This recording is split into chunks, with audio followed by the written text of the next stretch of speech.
오늘 말씀은 사실 성경의 내용 가운데 가장 오해하기 쉬운 하나님의 말씀입니다.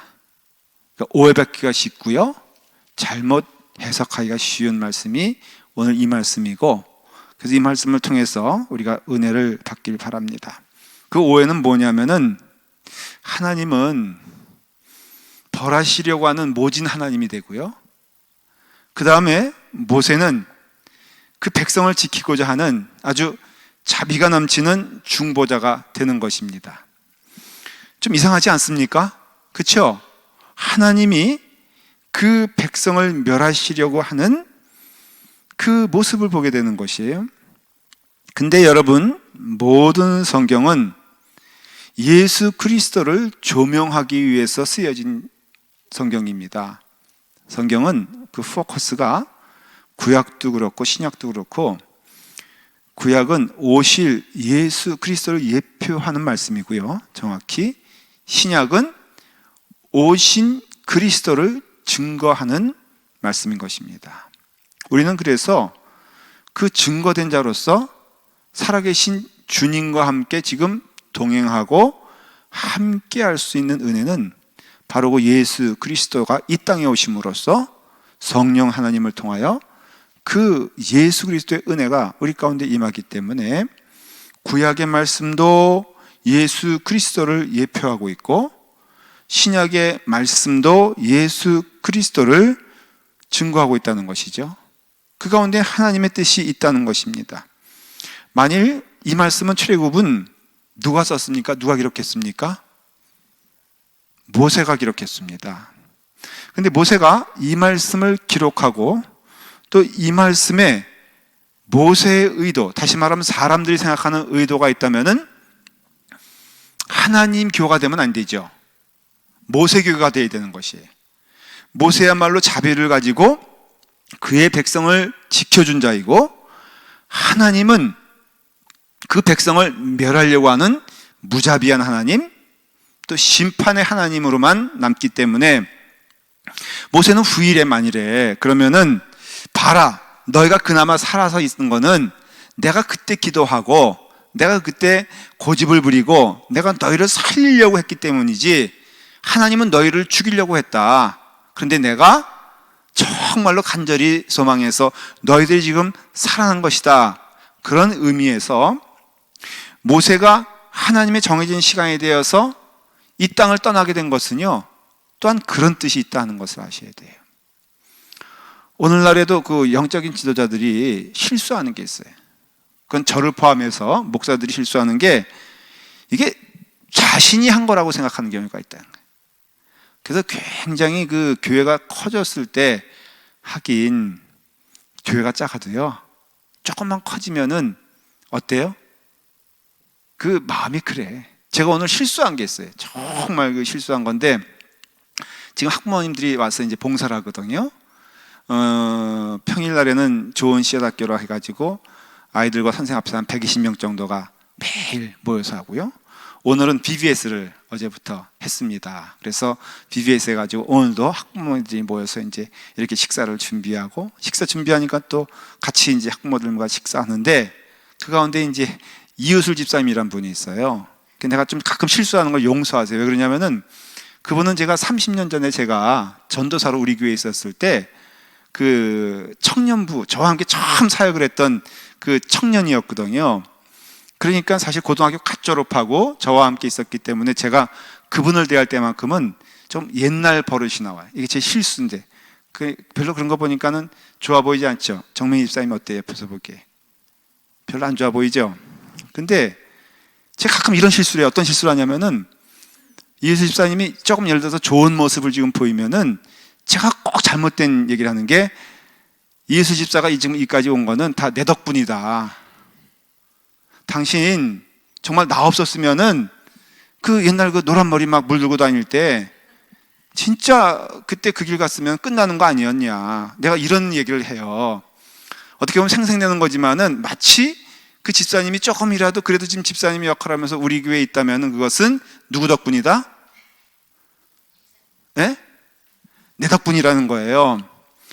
이거 정말 아니거든요. 아닌데도 그냥 그렇게 조금, 아마 제가 우리 교회에서 조금만 뭐가 되면요, 다 누구 덕분이라 그럴 거야? 하긴 정민이 사이는 맨날 나한테 혼나는 게 결혼식 누가 했어? 결혼주례. 그래서 지금 살고 있는 건 누구 덕분이야? 다 이런단 말이에요, 우리 마음이. 그러니까 어떤 때 보면 큰 교회 목사님들 있잖아요. 한국에 그냥 그 큰 교회 목사님들이 이건 내 거다 하는 거에 대해서 사실 비판하지만은, 무작정 비판이 좀 죄송한 이유는 우리도 똑같아. 그러니까 모세도 그 백성을 위해서 간구했을 때 만일에 그가 그 생각이 더 깊어졌다면은 이거 내가 구한 건데, 그럴 때마다 마음 가운데 섭섭마귀가 들어오게 될 거고요. 그리고 또 그런 것이 시험이 될 수 있다는 것을 알 수가 있어요. 근데 하나님께서 이제 모세와 대화를 합니다. 여러분, 하나님은요, 무기력한 뒷박 늙은 분이 아니에요. 할아버지가 아니라는 것이죠. 그 이스라엘 백성들이 이렇게 대적하고 그와 같이 딴 길을 가는 거에서 안절부절 못하고 이거 어떻게 하나 하는 그런 마음은 아니라는 것을 알 수가 있습니다. 하나님은요, 성경에서 계시하는 하나님은 심판하시고 죄에 대하여는 정말로 정죄하신 하나님인 것을 알 수 있어요. 이거 잊으시면 안 돼요. 사도신경에도 기독교회가, 우리 기독교가 고백하는 신앙 고백의 하나님은 어떤 분이냐면 저리로서 산자와 죽은 자를 심판하러 오시리라 하는 것에 대하여 여러분 기억하셔야 돼요. 우리가 믿는 자잖아요. 구원을 받았잖아요. 그럼에도 불구하고 초대교회가 가지고 있었던 신앙의 관은 뭐냐면은, 마라니타, 주여 어서 오시옵소서라고 했을 때는 거기엔 또 무엇이 있냐면은, 우리는 그 앞에 설 때마다 우리의 믿음을 평가받고 우리의 삶을 심판받는다는 것을 알아야 되는 것이에요. 이제 내일 우리 미국 교인, 특별히 우리에게는 참 그 마음에 이게 기억에 남는 우리 게리라는 성도님이 내일 장례식을 합니다. 교회 처음 교회 와가지고 저하고 처음 대면했던 분이 그분이에요. 코시험 길러가지고요. 원래 코시험 기른 사람이 성격이 좋아요, 나빠요? 그러면 우리 교회 코시험 기르신 분이 있나? 우리 교회? 대부분 이런 분들이 좀 모르겠어요. 저는 제가 대한 분들은 좀 고집스러운 분들이 있는데 이 게리 할아버지도 얼마나 그런지 몰라. 근데 저희가 어떤 것에 의해서 한국에 우리가 모시고 갔거든요. 몇몇 교인들을 가가지고는 한국교회 보여주면서 굉장히 좋은 관계를 유지했는데 그분이 돌아가셨단 말이에요. 장례를 치를 때마다, 천국 한손 예배할 때마다 저는 기억하는 게 있어요.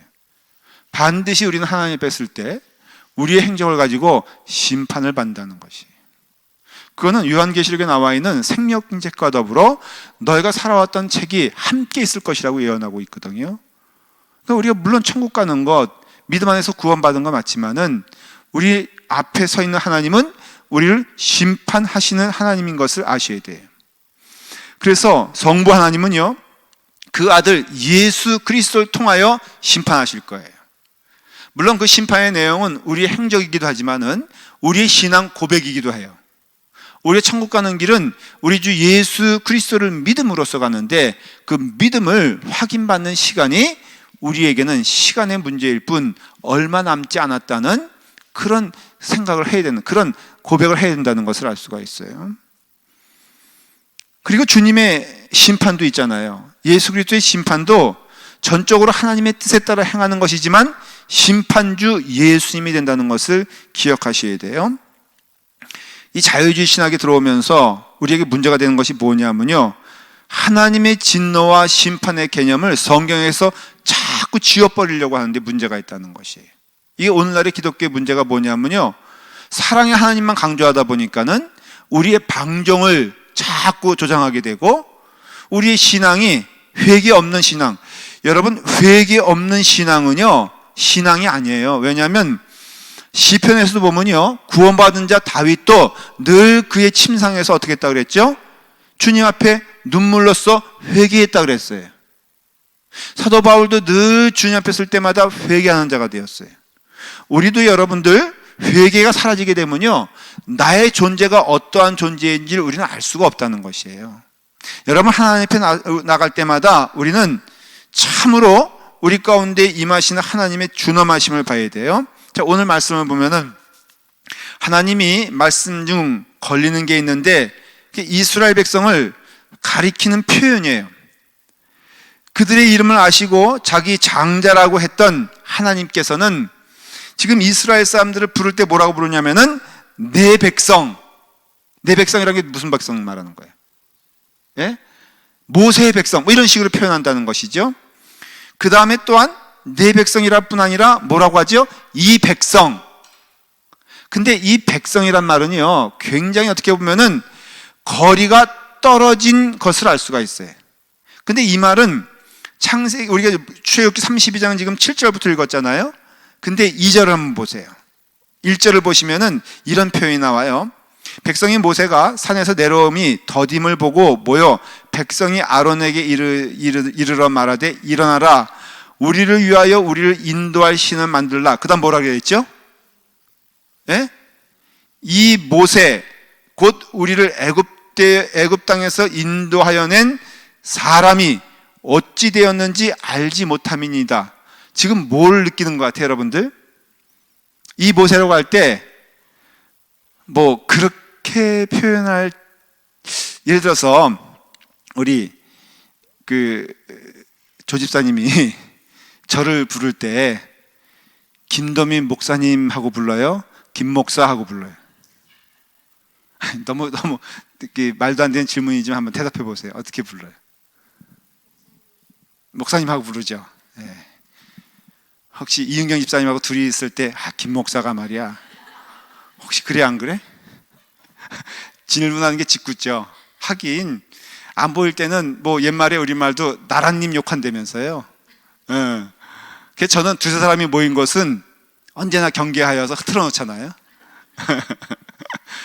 사실은 지금 이 표현이에요. 우리가 이 성경을 읽어보면 지금 이 모세라고 하는 거는 모세 앞에서 그렇게 말을 할 수 있을까? 아닌 것이에요. 그러니까는 지금 자기를 인도하여 낸 모세에 대한 존재감이 없는 것이고요. 또 이 사람, 인도하여 낸 사람이라는 뜻은 이 사람이라는 뜻이거든요. 이 사람 저 사람 하는 것이 벌써 모세에 대하여 이스라엘 사람들은 그 존재의 의미를 잃어버린 자 됐어요. 이거는 인간적으로 말해도 배은망등한 것이고, 그들을 위하여 모세가 얼마나 수고하고 땀을 흘린 거에 대해서 인정하지 않는 것이죠. 그리고 이방신 만들어내라는 것이죠. 그러니까 지금 이스라엘 사람들이 신앙인의 자세가 아닌 얼마나 세속적인 태도로 모세를 다루고 있냔 말이에요. 근데 하나님께서 참 어떻게 보면 짓궂으신 게, 하나님이 철저히 똑같이 말씀하시는 거예요. 내 백성이 아니라는 거예요. 하나님은 장자로 만드셨잖아요, 이스라엘 사람들을. 그러니까 하나님의 백성이잖아요. 그러니까 그것은 내 백성이 아니라 누구 백성이 돼야 돼요? 내 백성이 돼야 되는데 하나님은 내 백성이라 그래요. 이건 모세를 질책하는 게 아니에요. 세상 사람들이 되었다는 것이에요. 그 다음에 또 똑같이 모세에게 이스라엘 사람들이 한 언어, 이자라고 말한 것처럼, 대체 이 백성이 하고 말하는 것은, 이미 이 백성이라고 말한 것은 목이 곧은 백성임을 의미하는 것이고, 금송아지 숭배 사건은 뭘 의미하냐면은 하나님을 버린 것이고 반역하였으며 그들 자신이 다른 신을 하나님을 섬기는 방식으로 섬기겠다고 결정한 것을 의미하는 것이죠. 그러니 그들의 마음 가운데에는, 근데 더 가증한 것은요, 형식은 정말로 섬김의 형식이고 제사를 잊지도 않았으며 예배를 드리는 형식이 있었으며 하나님께 예배 드린다고 하는 하나님이 명하신 예배 형식은 다 따라하면서도 그 중심에는 누굴 두고 있는 거예요? 하나님을 두지 아니하고 금송아지를 섬기고 있다는 것이죠. 이건 지난주에도 저희가 좀 말씀을 하고 나눴잖아요. 여러분, 예배에 있어서요, 가장 중요한 것은 하나님께 예배 드리는 것이에요. 하나님께. 이거 놓치면요, 오늘날 이 시간에도 우리가 그 어느 것이든지 다른 것으로 인하여서 하나님께 예배 드리는 것이 소홀해진다면 굉장히 위험한 사인이에요. 지난주에도 보니까 아이들이 나와서 찬양했나? 네? 유스 애들이죠. 유치부들이 나올 때는 그냥, 우리 보니까는 우리 애엄마도 정민 집사님도 그렇고 눈이 반짝반짝 해가지고, 근데 예배 시간에 그런 눈빛을 본 적이 없어. 그냥 자기 아이 그냥 카메라에 담으려고 막 그러는데, 내 세상에 설교 시간에 그런 눈빛을 본 적이 없어. 근데 우리가 이 예배는요, 하나님께 드리는 예배예요. 설교도 하나님께 올리는 설교가 되어야 되는 것이. 여러분들이 하는 헌신도 하나님을 바라보며 하는 것이지, 사람을 향하면은 이스라엘 사람들이 섬겼던 금송아지와 뭐가 틀리냐 이거예요. 우리가 나오는 목적이, 물론 처음에 나오는 이유가 병고침의 이유고 다 말씀을 드렸잖아요. 복받기 위해서 나오고, 그거를 나무랄 수는 없죠. 그러나 분명한 것은 그 심령이 10년 지나도 20년 지나도 같은 마음이라면은 번지수가 잘못된 것임을 알 수가 있어요. 결국에는 이 교회는요, 우리가 무엇을 받는 것보다도 하나님께 영광 돌리는 자리가 되어야 되고, 우리가 어떤 일을 하더라도 그 일은 나의 영광이 아닌 하나님의 영광 돌리는 삶이 되어야 돼요. 특별히 조심해야 될 게 헌신할 때, 오히려 여러분, 헌신할 때 나의 가치에 너무 가치를 부여하지 마십시오. 내가 헌신하는 것, 어떤 분들은 그래요. 내가 헌신해야지 이 교회가 산다는 것이에요. 혹시라도 그런 말을 할 때면 제가 꼭 하는 말이 있어요. 오히려 사라져 주시는 것이 하나님께 더 영광 돌리는 겁니다. 어디 자기가 헌신하고 자기가 해서 이 교회가 하나님의 교회처럼 유지가 됩니까? 아닌 거거든요. 이 교회는요, 하나님 홀로 영광 받으실 교회고, 우리는 영광 드리기 위해서 예배에 오는 것이고, 잘 들으십시오. 은혜 받기 위해서 예배 드리는 것도 아니에요. 그런 의미에서는 어디 하나님께 제사 드리고 하나님께 예배 드리고 하나님께 제물 가지고 나올 때 그 드리는 자의 그것을 통하여서 하나님의 일이 영광스럽게 된다고 말한 것이 어디 있어요? 그들은 은혜로 구원받을 자로서 나온 것이지 그 하나님의 영광에 전혀 보탬이 되는 것이 아니에요. 오히려 우리가 그 하나님의 영광을 위해서 존재하는 자들이지, 여러분들로 인하여 하나님이 영광스럽게 되는 것이 아니에요. 말이 좀 어렵죠? 그러나 내용은 분명해요. 여러분들이 하는 모든 일들은 하나님께 영광을 돌리는 것이지, 여러분들의 삶이 내가 이만큼 헌신함으로써 내가 빛나지는 것이 아니라는 것을 아셔야 돼요. 이게 헌신의 이유라면은 대단히 위험한 상태가 되는 것은 사탄이 노리는 때가 바로 그때거든. 그래서 더 열심히 헌신하는 분들 조심해야 돼요. 넘어질까 하는 자들은요, 가만히 보니까 고린도 후서에 보니까 고린도 교회에 열심히 있는 자들이 넘어지기 시작했거든요. 어떤 자들이냐면은 바울파라는 자들, 게바파라는 자들, 아볼로라는 그 파들, 이런 파들이라는 것이 대부분 어떤 사람들이냐면 교회 내에서 대단히 열심히 있는 사람들이었는데, 이 열심히 있는 사람들이 결과는 다 사탄의 앞잡이가 되고 말더라는 것이에요. 교회 안에서도 가만히 보면 오늘날의 교회도 다를 바가 없잖아요. 대부분 문제를 일으키는 때가 언제냐면은 열심히 있을 때 문제가 되는 거예요. 아예 그냥 교회에 그냥 왔다가 그냥 말없이 조용히 그냥 이게 가는 분들에게는 문제가 될까 안 될까? 근데 뭔가 좀 열심히 하려다 보면은 문제가 돼 안 돼? 문제가 된단 말이죠. 지금 이스라엘 사람들의 상태가 그런 거예요.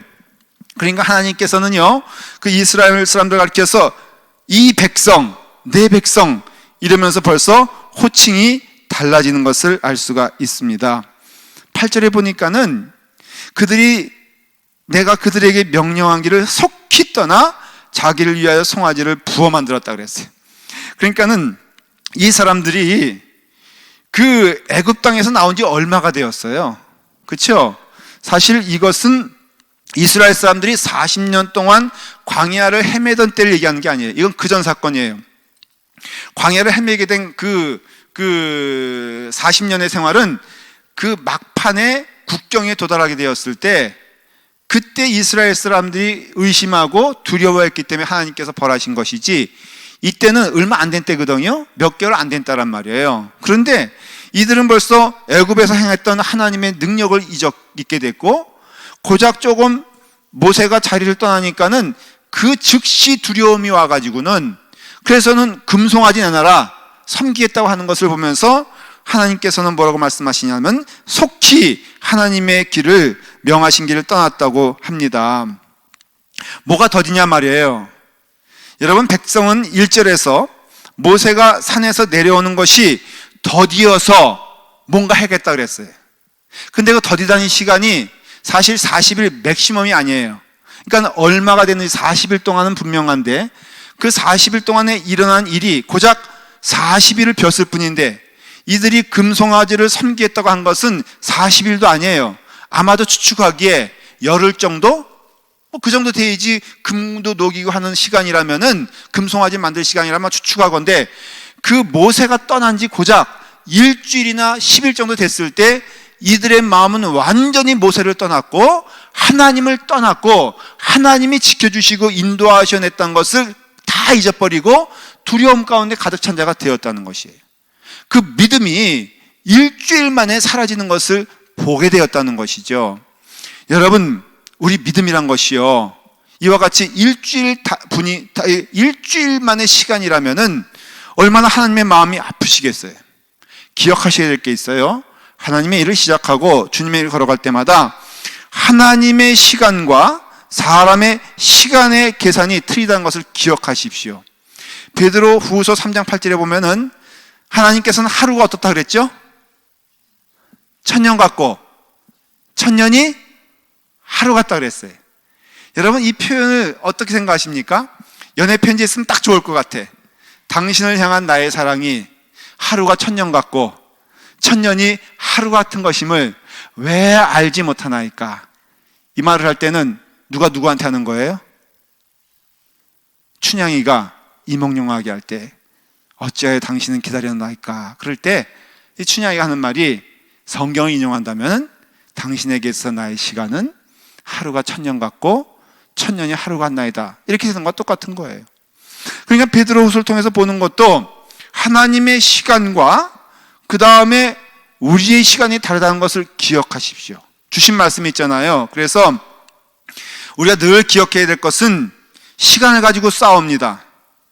빠른 경우는 거의 없고요. 다 하나님의 시간이 느리다는데 우리의 마음이 있어요. 야, 하나님께서 내 생각보다 빨리 응답해 주셔서 감사합니다. 이것보다는 왜 하나님은 나에게 있어 이와 같이 더딘 시간을 갖고 계신가? 좀 빨리빨리 했으면 좋겠는데, 좀 빨리빨리 우리가 했으면 좋겠는데, 그래서 생각보다 일찍 해결되면은 감사하다고 하고 하나님의 은혜를 말하는데 그건 쉬워요. 그런데 우리의 믿음을 써야 될 때는 언제냐면은 더디 시간이 올 때라는 것이에요. 늦게 올 때라는 것이에요. 그래서 이 하나님의 은혜의 시간을 여러분들이 기억하셔야 합니다. 이 백성이 부패하고 목이 곧다 그랬어요. 이 목이 곧다는 것은 소의 멍에를 매게 할 때 소가 멍에를 순순히 받아주면 좋은데 막 뻗팅기고 목을 막 힘을 주고 할 때 바로 목이 곧다고 말하는 거거든요. 다시 말하면은 이 순종해야 될, 이 멍에를 매야 될 시간에 멍에를 맺기 싫어하고 그 멍에를 거부하게 되었을 때 목이 곧은 백성이죠. 내 멍에를 메고 내게 와서 배워라 라고 주님께서 말씀하시는 것처럼 믿음의 길에 있어서 가장 중요한 덕목이 뭐냐면은 순종이란 것이에요. 여러분, 잊으시면 안 돼요. 우리가 순종할 때, 그 말씀 가운데 순종할 때 우리는 하나님의 역사를 보게 됩니다. 10절 한번 보십시오. 우리 10절을 다시 한번 더 갈까요? 시작. 그런즉 내가 하는 대로 두라. 내가 그들에게 진노하여 그들을 진멸하고 너를 큰 나라가 되게 하리라 그랬어요. 이게 굉장히 중요한 말씀이에요. 10절은 여러분들 좀 기억해 두십시오. 왜냐면은 지금 10절에 뭐라고 되어 있냐면은, 자, 하나님께서 이스라엘 백성에게 뭐 한다 그랬어요? 예? 이스라엘 사람들에게 뭐 한다 그랬어요? 10절에 보니까 그들에게 진노하고, 진노해서 끝나는 게 아니라 뭐 한다고요? 진멸하고. 아주 이게 여러분 하나님으로서 하실 말씀이에요, 아니에요? 예? 하나님이 이렇게 말하면 돼, 안 돼? 제가 여러분들 마음에 안 든다고 주여 우리 교인들을 싹 갈고 그래서 새롭게 했으면, 좀 새로운 교인들 왔으면 좋겠습니다 라고 기도하면은 물어볼게요. 제가 여러분들의 목사예요, 아니에요? 아니야? 아니, 본인들의 잘못은 생각 안 하고 지금 하나님식으로 말하면은 이거 판을 갈아야 되겠다, 이거는 고쳐도 될 문제가 아니야, 그러니까는 싹 쓸어버리고, 이 말씀대로 하면 그게 얘기예요. 싹 쓸어버리고 끝내겠다. 하나님이에요, 아니에요? 이 말씀만 보면은 하나님이 아니에요, 분명히. 그렇죠? 그래도 뭐라고 말하냐면은 여기 그 다음에 10절에 더 재밌는 얘기가 있어요. 누구를? 이건 누구예요? 예? 너를 어떻게 하겠다고요? 큰 나라.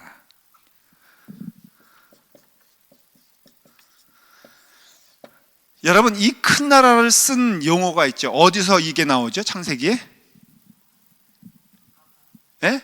아브라함에게 너로 하여금 큰 민족이 되게 하리라. 이거는 모세로 하여금 아브라함급으로 올라가는 거예요. 그러니까는 모세가 그 얘기를 듣고선 납죽이라 그러나, 이걸 넙죽이라 그러나, 넙죽. 옳거니 나도 솔직히 마음에 안 들었는데 이놈들 뭐가 좋아, 오죽하면은 돌판을 깨버렸겠어. 그러니까는 지금 모세도 화가 났고 씩씩대고서 이제, 그런데 하나님께서 야, 이 백성들을 다 멸절시키고 내가 너로 하나 딱 남아서 너로 하여금 큰 나라가 되게 하리라 하는 말을 들었을 때 모세가 할렐루야, 아멘, 땡큐, 하나님 감사합니다, 빨리빨리 그렇게 해주십시오 라고 했다면 어떻게 됐을까? 스토리가 만일 그렇게 했다면 지금 조심해야 될 거는요, 좀 해석이 좀 조심스러운 거야. 하나님은 이스라엘 사람들을 진멸할 생각이 없으신 거예요. 하나님은 이스라엘 사람들을 멸절할 것이라고 했다면은 하나님은 인간과 의논하는 분이 아니에요. 하나님이 하시고자 하는 일은 사람의 의견과 사람의 마음을 통하여 하나님의 마음이 변하시는 게 아니에요. 하나님은 하나님의 뜻이 있어 그대로 준행을 하세요. 하나님이 사람에게 물어볼 때에는 그 뜻이 있는 것을 알 수가 있어요. 하나님은 지금 보여주시고자 하는 것이 있다는 것이죠. 오늘 그 말씀을 저희가 듣는 시간이 되는 거예요. 자, 지금 왜 이렇게 처음에 내 백성이라고 하면서 모세에게 짐을 지어줬을까? 부정적인 의미도 있었지만은 하나님의 백성, 그 백성이 곧 너의 백성이란 뜻인데 왜 내게, 다시 말하면 모세에게 그와 같은 짐을 지어줬을까 하면은 바로 이런 뜻이에요. 지금부터는 해석이에요. 이제 이 심판을 막을 자가 너밖에 없다. 내가 어떻게 할 것이냐라고 물어보는 거예요. 자, 너에게 지금 이 심판을 막을 수 있는 권한을 내가 준다. 그렇다면은 너는 어떻게 할래? 라고 물어보는 것이에요. 만일 내가 동의하지 않는다면 이 심판을, 이 무서운 심판을 나는 하지 않을 것이다 라고 말하는 것이. 다시 말하면 모세로 하여금 이제 나와 백성 사이에 중재자는 너뿐이 없다. 이거는 그 시대에 주어진, 모세에게 주어진 사명이에요. 그래서 너는 어떻게 하고 있느냐, 어떻게 할 것이냐, 너는 이 백성을 살릴 것이냐 죽일 것이냐를 질문하는 것이에요. 물론 하나님은 결단코 이 백성을 진멸하실 생각이 없으셨어요. 이건 어떻게 보면은 모세를 시험하는 것처럼 보이지만은 이것이 우리에게도 똑같이 어떤 때는 우리에게 질문일 때가 있다는 것이에요. 그래서 요나에게도 사실은 시험을 주신 것이고 욥기에 나오는 욥도 그런 하나님의 시험을 받으시긴 했어요. 그래서 시험은 사도 바울도 받았단 말이죠.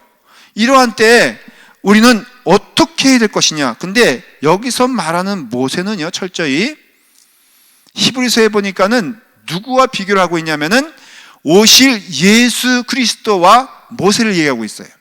그러니까는 모세가 한 모든 사명이 다 예수 그리스도 안에서 투영되고 있고, 예수 그리스도가 하신 일들은 다 모세의 앞선 그림자를 통하여서, 그래서 구약에 나오는 모든 제사와 그 다음에 모든 행적들이 다 예수 그리스도의 그림자가 된다 그랬단 말이에요.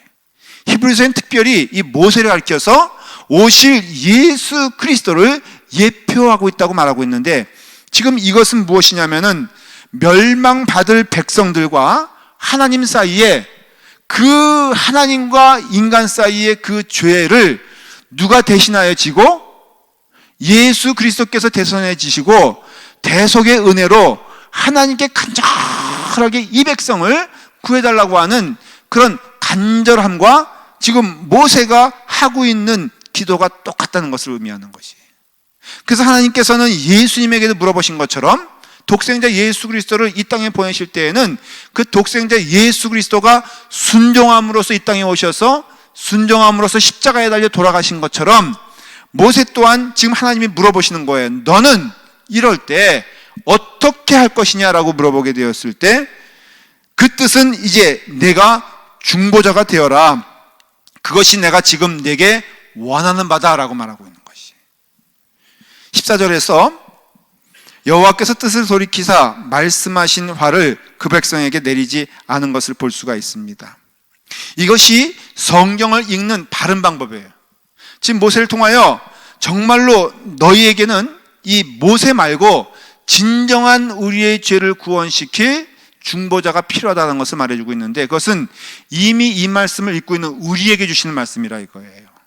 모세가 이와 같이 이 일을 감당한 것처럼, 그런데 예수님께서는 이와 같이 우리에게도 함께 하신다는 것을 말하고 있고, 그래서 지금 모세가요, 자기가 자비를 많아서 자기에게 이 백성이 저지른 죄악이 큰 문제가 되지 않는다거나 벌써 다 용서한 일이고 하나님 좀 봐주세요 라는 정도가 아니에요. 이 말씀은 바로 어떻게 되어 있습니까? 이렇게 되어 있죠. 자, 우리 11절을 봐요. 시작. 모세가 그의 하나님 여호와께 구하여 이르되, 여호와여 어찌하여 그 큰 권능과 강한 손으로 애굽 땅에서 인도하여 내주신 주의 백성에게 진노하시나이까? 어찌하여 애굽 사람들이 이르기를 여호와가 자기의 백성을 산에서 죽이고 지면에서 진멸하려고 악한 의도로 인도하여 내었다고 말하게 하시려 하나이까? 주의 맹렬한 노를 그치시고 뜻을 돌이키사 주의 백성에게 이 화를 내리지 마옵소서. 지금 모세가 간구하는 것은 이런 내용이죠. 하나님께서는 애굽 땅에서 이스라엘 사람들을 구원해 내셨는데, 그런데 그 구원해 내신 이스라엘 백성들을 어찌하여 광야에서 죽게 하시나이까? 이 일을 들었을 때 애굽 사람들이 얼마나 하나님을 조롱하겠습니까? 아니, 자기 손으로 애굽 땅에서 구원한 그 이스라엘 백성들이 말 듣지 않는다고 광야에서 죽이고자 하는 이 하나님을 어떻게 사람들이 이해할 수 있겠습니까? 하나님, 그 손을 멈추어 주시옵소서. 그렇게 말하잖아요.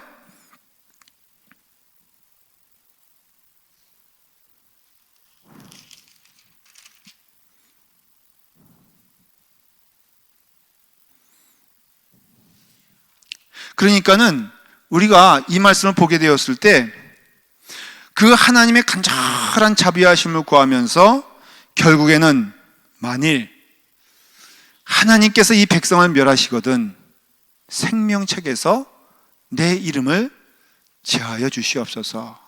자기를 내어서 하나님께 간절한 자비하심을 구하는 이 모습은 예수님이 십자가의 상에서 그의 생명을 다하여서 우리의 생명을 살리고자 하시는 하나님의 놀라우신 은혜와 사랑을 보여주는 것임을 알 수가 있습니다. 그렇기 때문에 우리의 삶을 통하여서 이와 같이 하나님께서 우리에게 보여주신 그 사랑과 은혜를 기억하여 내는 그 마음이 있어야 한다는 것이죠.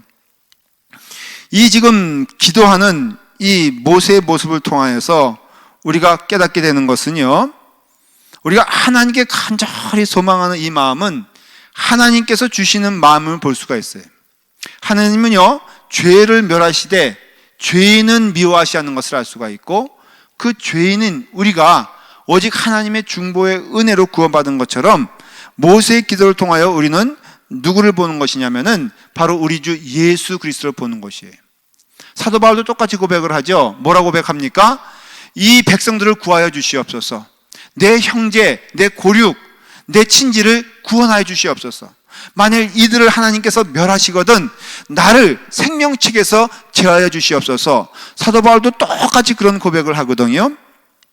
그럼으로써 우리는 모세와 함께 우리는 우리의 중보자 되시는 예수 그리스도의 은혜와 사랑을 알게 되는 것을 볼 수가 있습니다.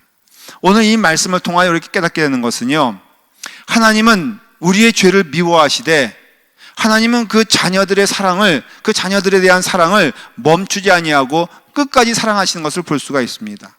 이 말씀을 해석을 쭉 하다 보면은 하나님께서는 모세에게 이 백성을 멸하고자 지금 통보하시는 것이 아니라 이 백성을 살리시고자 하나님께서 기뻐하시는 일을 보게 되는 것이고, 중보의 은혜를 통하여서 하나님 이 백성들을 살리시길 원한다는 것을 알 수가 있어요.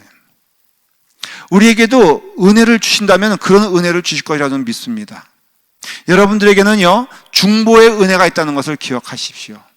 그건 저에게도 있는 것도 마찬가지예요. 저는 크게는 우리 교회 성도들이 다 저의 중보의 대상이라고 저는 믿습니다. 때로는 죄의 모습도 보게 되고, 때로는 참으로 하나님의 백성이 아닌 것처럼 보일 때도 있지만, 그러나 내게 주신 사명은 그 영혼들이 하나님께로 나아갈 수 있도록 나를 통하여 하나님 역사하시는 줄 믿어요. 근데 그것이 나에게만 있느냐? 아니요. 우리 모두에게는 다 그 중보의 은혜가 있다는 것을 기억하셔야 돼요. 오늘 아들 가르치는 선생님들에게는 그 은혜를 그 아이들 통해서 선생님에게 주신 것을 기억하셔야 되고요. 우리 교회 장로님들은 그 은혜를 함께 목사와 더불어 우리 교회가 이와 같이 귀한 영혼들이, 말도 안 되는 영혼들이 오잖아요, 어떤 때는. 근데 이 영혼들이 하나님이 우리에게 보내주신 영혼이라는 것을 믿고 그 영혼들을 위해서 기도하는 여러분 되길 간절히 바랍니다. 우리 이민교회가 참으로 어떤 때는 힘들어요. 납득하지 않을 때도 있어요. 때로는요, 이 새로운 교인들이 왔는데 가만히 보면 정말 이상한 분들도 와 안 와. 우리 장로님 같이, 우리 권사님 같이 엑설런트한 분도 오시지만은 진짜 이상한 분들도 오더라고요. 근데 그럴 때마다 어떤 마음을 가져야 되냐면, 하나님이 보내주셨다라는 마음을 가지고 우리 교회에 와서는 그 은혜 안에서 복음을 듣고 온전한 길을 갈 수 있도록 하나님이 나를 중보자 세워주셨다. 우리 임원들, 중진들, 우리 성도들은 그와 같은 마음을 가지고 바울의 믿음, 모세의 믿음, 결국에는 예수 그리스도께서 우리에게 보여주신 그 사랑과 그 은혜를 기억하면서 그 길 걸어가라는 메시지로 우리는 오늘 이 말씀을 듣게 되었을 땐, 하나님은 진노의 하나님이 아니라 참된 사랑의 하나님이시고 그 은혜를, 그 중보자를 통하여서 역사하실 기뻐하신다는 걸 우리가 기억하면서 우리 또한 중보자의 사명을 잘 감당하는 우리가 되기를 바랍니다.